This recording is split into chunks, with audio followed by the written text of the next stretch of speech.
If you don't know Lynne, Lynne has been in the higher education space for 30 years. Yes, must have started very young, obviously. Still, whilst was at Liverpool John Moores for many, many years, actually still works very much within the space, is on many SLC stakeholder groups, and is also the chair of the Vulnerable Student Stakeholder Group. Has, as many of you may know, was the chair of NASMA for a number of years, and also in 2013 was awarded the MBE for her services to higher education. And now, Lynne, the floor is all yours. Thank you very much. What an introduction. I feel like I'm going to disappoint you all already. Thanks, Danielle. So good morning, everyone. Lovely to see. I can only see a few people because that's the view I've got on my screen. So what we're going to talk about today is supporting students that are taking time out of their studies. I do think this was an area when I was working at JMU that took up a lot of time, and I'm not complaining about that, but actually I think it's a really important area of work because it's very complicated. And I said to Danielle some time ago, I think we should do a session on this. And then when I started doing the slides, I thought, why did I say I'd do this?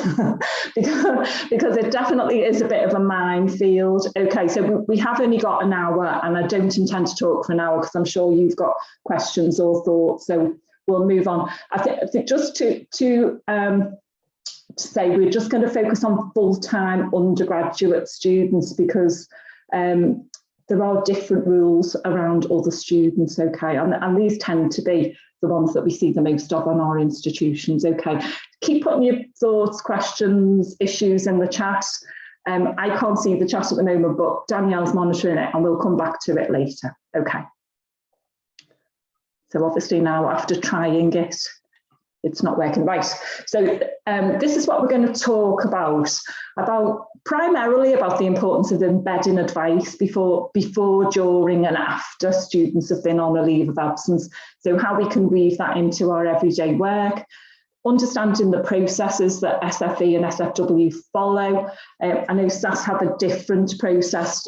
Student finance and I very similar, okay, but I am primarily going to focus on England and Wales. We're going to talk about how to extend students' funding during the suspension period, which I know a lot of people want to talk about. Talk about a little bit about university hardship funds, claiming benefits, and about that returning to study, because actually things often go wrong at the beginning when students are going on a leave of absence. But then when they return, it's often just as or even more complicated. So okay, so that's what we're going to cover, and I'm going to talk a little bit about an action plan. So in scope, out of scope, we're going to talk about students that are taking time out, so as opposed to those who are resitting exams externally, and that is because the Department for Education and the Welsh Government treat those students differently. Okay, so I'm going to talk about students that are going on a leave of absence. And I think the first thing that came to my mind when I started thinking about this was to do with, we spent a lot of time saying, oh, SFE should do this, the SLC should do that.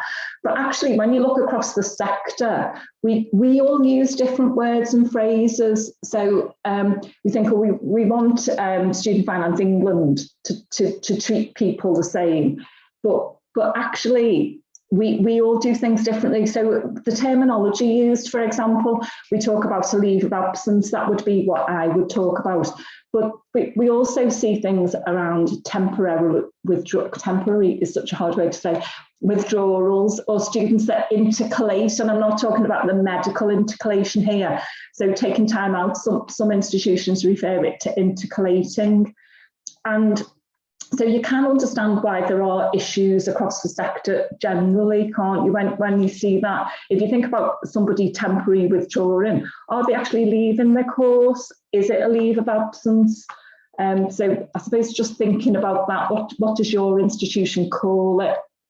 Does everyone call it the same thing?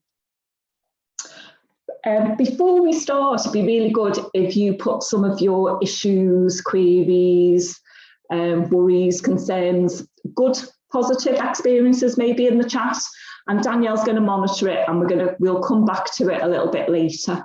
So if there's something particular that you wanted to raise, flag, highlight today, then stick it in the chat and we'll come back to that later. It's always good to have lots of thoughts in the chat anyway, isn't it? Okay, people typing away. I can see the chat numbers going up. Right, so why do students take time out, I suppose, would be the first thing to think about. And I'm not going to go through all the reasons, you'd be pleased to know, but health, when we're submitting our COCs, change of circumstances, to the SLC, they really only want to know about health or other. They don't want to know about all those things that come under other, unfortunately. And I know we collate other stats behind the scenes, but when you submit the change of circumstance to the SLC, they do only want to know about health or other. So health is your own health, so the student's own health. So I know we see lots of students that maybe have got caring responsibilities and there's a health issue going on there. When the SLC talk about health, they are talking about the student's own health. And that could be a whole host of things, couldn't it? Pregnancy and maternity, mental, physical health. Personal reasons, financial would probably come under that, family issues, caring responsibilities. And then obviously there's a whole raft of things that would fall under academic issues, so course failure, they don't like the course, they want to change the course, transfer, drop modules, so there's a whole raft of things under that. And I suppose just to plant a seed about some of these things may fall under the Equality Act. So while the automatic response from academics, registry, whoever it is in your institution might be, oh, you need to step off your course. There's another terminology. You need to step off your course, come back next year. We need to think about, well, do we have to make an adjustment here before we've moved to that default setting of take time out of your studies? Is there something else that we could be doing for the student that doesn't involve them taking time out of the studies? And I'll come to the reasons behind that in a minute. Obviously, this isn't a definitive list, so just in case you wondered why all those things you're thinking of are not on the list. Why is it important to be involved in the process? I think from my experience working with many students over those 30 plus years, and Danielle's right, I did start when I was 12, is about taking time out is not always a good option for students. In a lot of cases, it might be their only option, so let's be realistic here. And in many cases, it might be the only one the student can think of. And certainly, I'm not dissing academics, some of them give great pastoral support and advice. It might also be the only one that the academic can think of, but you drawing on your experiences and your knowledge of funding, you might be able to think of other options for the students. And I do think when students are feeling stressed or anxious or worried, as humans, our default setting is to revert to I'm going to move away from this, isn't it? So whatever that is in your life, I'm going to change jobs. I've had a bad week in work, I'm going to change jobs. I've had a bad week at uni, I'm going to leave, suspend, whatever. But obviously, as we know in life, your issues don't always go away. And in a lot of cases, when I spoke to students, I would think, if you take time out of your studies, these issues might actually get worse. So particularly thinking about vulnerable students, students that are in the care system, estranged from their families, actually moving away from that safety net of being at university could be the worst possible thing for some people. So that, for me, that is the main driver for being involved in this process, obviously because it's complicated and students need to realise what is going to happen when they step off their course. But primarily for me, the driver is that some of these people are vulnerable, and for example, if you've got money issues, which is why we're all here together today, you've got money issues and you think, right, well, I'm going to take time out of my studies, I'm going to get a job, I'm going to pay off my credit cards, whatever. I've got mental health difficulties. You take time out of your studies, you don't get the job that you think, you're going to have to move out of your student accommodation, your student funding is going to stop. That is not going to help your mental well-being, is it? And I know you all know this already, but if there is anything that you need to speak to your institution about involving you in the process, if you're not already, then to me that would be the driver. Extending a course is also expensive, isn't it? Even if they're not charged tuition fees again, if they've paid for the year, they in most cases, well, in all cases, they're going to need another maintenance loan, aren't they? And I know we talk to students saying, well, you know, it's not a real debt, it's not the same as other debts. But actually, with all the stuff that's in the media about the cost of living and how much the student loan interest rates are, etc., it does feel like a real debt to so many of the young people, particularly that we work with, doesn't it? And I think really, just to say, is money advice part of the process currently? And if not, what can you do to improve that situation? And I will come back to that. I will keep coming back to that, because actually as I said, when I was pulling these slides together, I was not shocked, because obviously I've been doing my job a long time, but it's very complicated. So if someone that's experienced is finding it complicated, how can these predominantly young people navigate this process successfully? So if money advice isn't part of the process currently, what can you do to embed that? Okay, so I'm going to talk about the system, and I'm hoping you all know this already, but once a student stops attending, goes on a leave of absence, your institution must advise the SLC. So we have an obligation to monitor attendance in whatever way we see appropriate, and to inform the SLC in a timely manner that the students have stopped attending. Okay. And then what happens, so we submit the COC through the change of circumstances through the SLC's portal, and some of you will have access to this portal and some of you won't, so I'll talk about that in a minute. The students' funding will stop, so the automatic thing is that they won't pay them any more money, and they will then get a letter recalculating what their entitlement is based on the number of days they've actually attended. Some students seem to get successions of letters, and I don't know whether you've seen these, but they don't come with any context. And if you've seen the letters, you'll see that they just get another letter to their online account saying, this is how much you're eligible for now. So the last letter might have said, you're eligible for £9,000 maintenance loan. The next letter might say, you're only eligible for £2,000.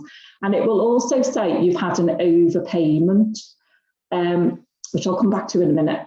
If the reason for them going on a leave of absence is health, then the SLC system automatically adds 60 days on. So your institution doesn't need to do that. The SLC system will do that. I suppose the action here is, do you have access to that system? And I know if you work in a student union, you won't have access, but if you work in the institution, can you get access? Because one of the things that we used to find is that often health-related issues were not recorded as health. And it could be your registry team have I'm going to say a strange, that sounds harsh, a strange vision of what health is. You know, they might think, well, pregnancy isn't health. I've been pregnant and it definitely is health related. So that's a trivial example. So health can cover many things, and that 60 days will reduce any overpayment, won't it? The letters will say the student's been overpaid, and this is stressful. So another reason to be involved in the process is that you need to explain to students that this is what will happen. The letters will say that you've been overpaid, and it's really important the students understand that this money isn't repayable now. Over the years I've worked with lots of students that have said, oh, right, well, I'll send them the money now. How do I repay now? Because they don't want to be worrying about owing someone else money. You know, they already owe the Halls money, they owe whoever money. And it's really important that they realise that this money isn't repayable now, that it will be netted off any future payments when they return to study. And that's how you need to explain it to them. And then they can apply to defer the recovery of this overpayment even when they do come back to study via this very complicated hardship process. And I don't know how many of you are familiar with this process, but the SLC have issued some further guidance. So I've put some links in at the end on how this system, they're describing it as streamlined. It's streamlined in so much that it's just one form now. You don't have to fill out different forms for different things. But I wouldn't describe it as streamlined, but they've added some guidance. I'll put a link in at the end. You can have a read about that later. And again, obviously, if you're making this difficult decision about taking time out of your studies, and then you get a letter to say, oh, actually, you owe us £2,000, that isn't going to help your mental health, is it? So they can apply to defer the recovery of the money. And if successful, that will defer the recovery for a year. So if, for example, they're in the first year of study and they've been overpaid £2,000, for example, and they come back the following year, they can defer that recovery till the following year, but they need to realise that it will only be deferred for a year at a time. And it is quite admin heavy. I don't know if any of you've looked at the forms, but it is like an income and expenditure form. And they do, a bit like us with our hardship funds, they do only include certain income and expenditure. So, I mean, if there is another action to flag here, this process is quite complicated. I can see a few glazed expressions already. That's probably just me being boring, but I can see a few glazed expressions on the screen. Okay, so just talking about extending students' funding while they're on a leave of absence, I'm going to call it a leave of absence. They can request that Student Finance England or Wales continue to pay them during this suspension. And they use this hardship process. As I say, I've put the links to the information at the end. It is quite admin heavy, and it's not available in all circumstances. And if you look at the guidance, I haven't put all the rationale and who's eligible, who isn't eligible here, but I've put a link to the guidance chapters in the last slide. But basically, very basic criteria: students must be suspended for reasons beyond their control, such as health. It's not only health, there needs to be some reason that they've had to go on a suspension. So not usually academic reasons. And they do normally need to be paying housing costs. The SFE and SFW see that people that maybe have moved back to their parental home as not being in hardship. So, but there might be other things going on there. So, but generally speaking, they need to be paying housing costs, and they definitely will look at vulnerable customers differently. So, vulnerable customers would be in their terms estranged from their family, independent for other reasons, maybe have the care of a child. So just have a look through the guidance, and they have grouped them into different reasons, who they think would be eligible and who they wouldn't. It's also worth noting, because this is definitely one of those things that we see in the sector, is that students that are taking more than a year out can apply more than once. So, for example, if you go on a leave of absence in, I don't know, March, and I'm going to use pregnancy as a reason, just because that's quite easy to talk about a longer timeline. And it could be that you've said, right, I'm going to come back in September, I'm going to have my baby, I'm going to come back in September. But as we know, things don't always work out. So they could extend their funding from March to the summer.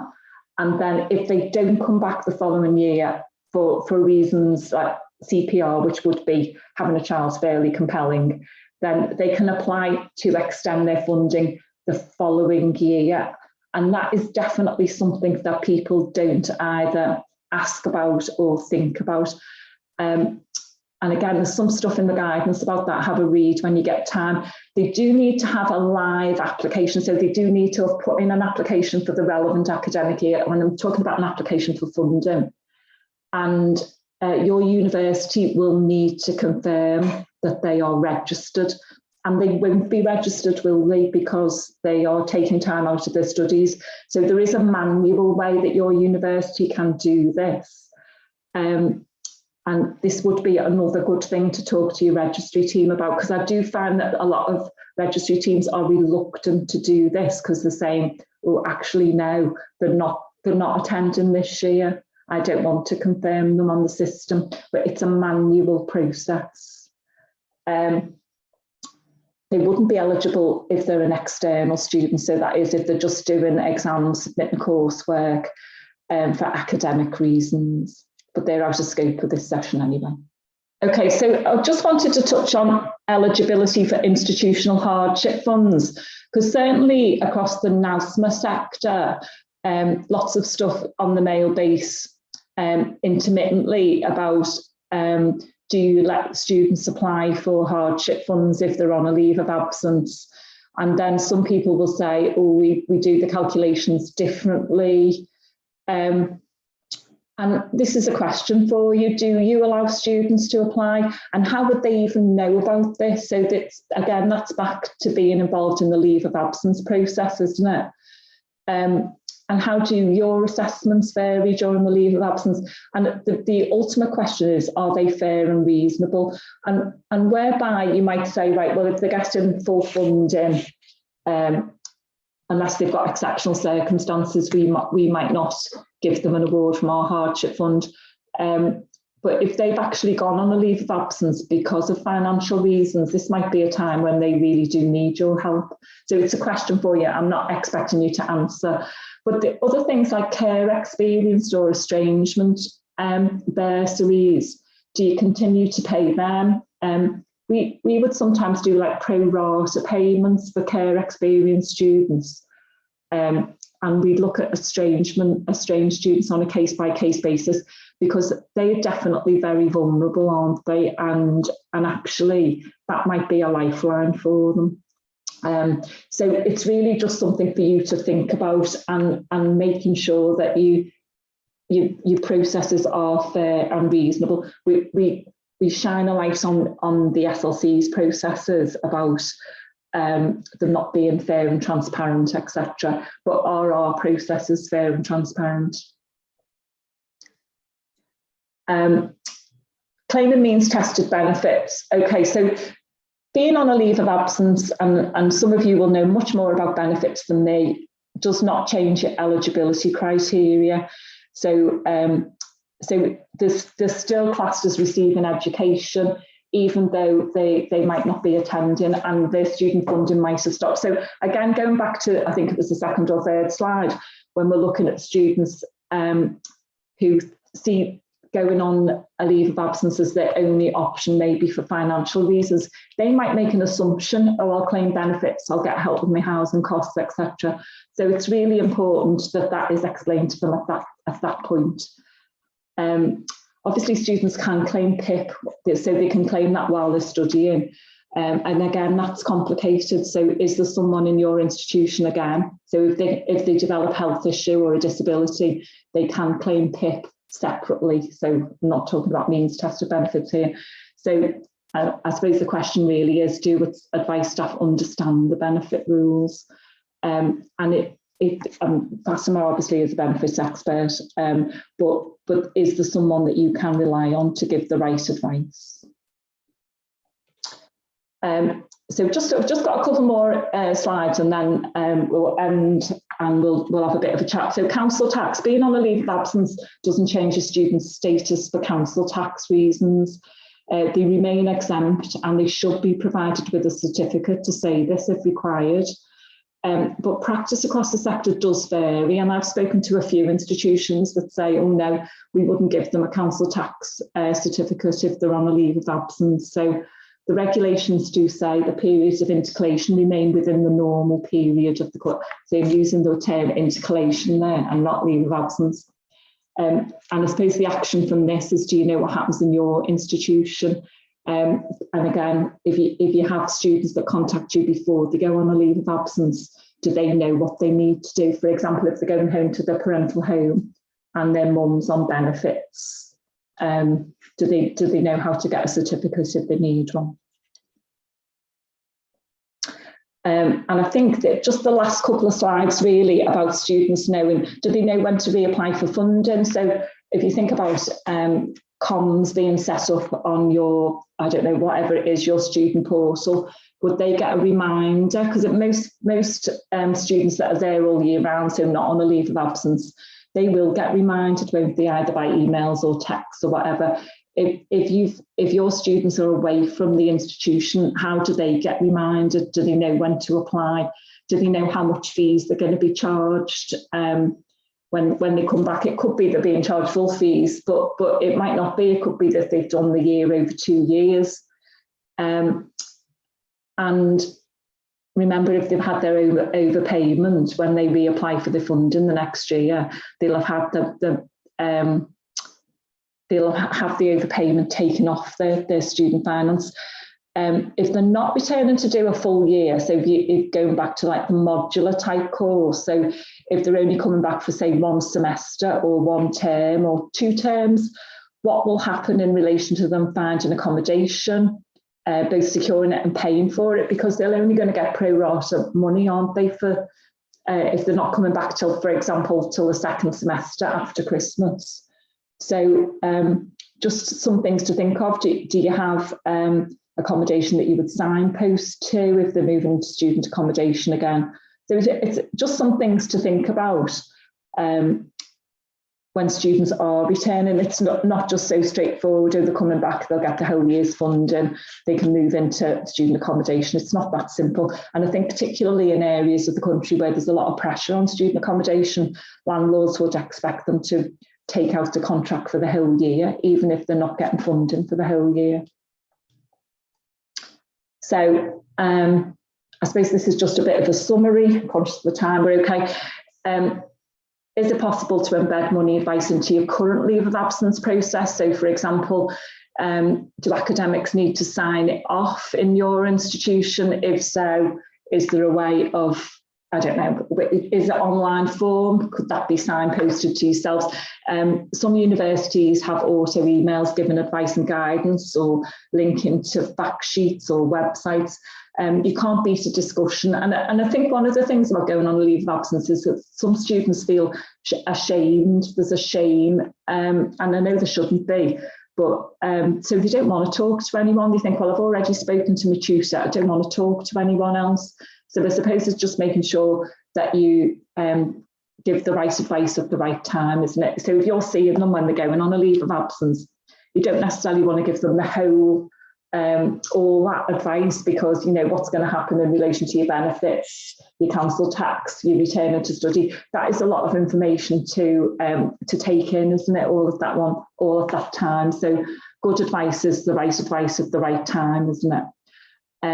Look at your hardship fund or estrangements or care leaver policies, making sure that the criteria is appropriate and communicated, and comms to those on a leave of absence and return, and you know, making sure that you remind them what's going to happen. Student Finance England and Wales have both published their hardship guidance chapters. Wales, this is the first time they've ever published any guidance on hardship. So I've put a link at the end, and going back to, do you have access to the SLC portals? Making sure that dates are correct. Don't forget, students can dispute the last day they attended in some cases. So that was certainly something that we used to see. Well, actually, no, they handed work in after that time, so they were still here. So that would reduce any overpayments as well.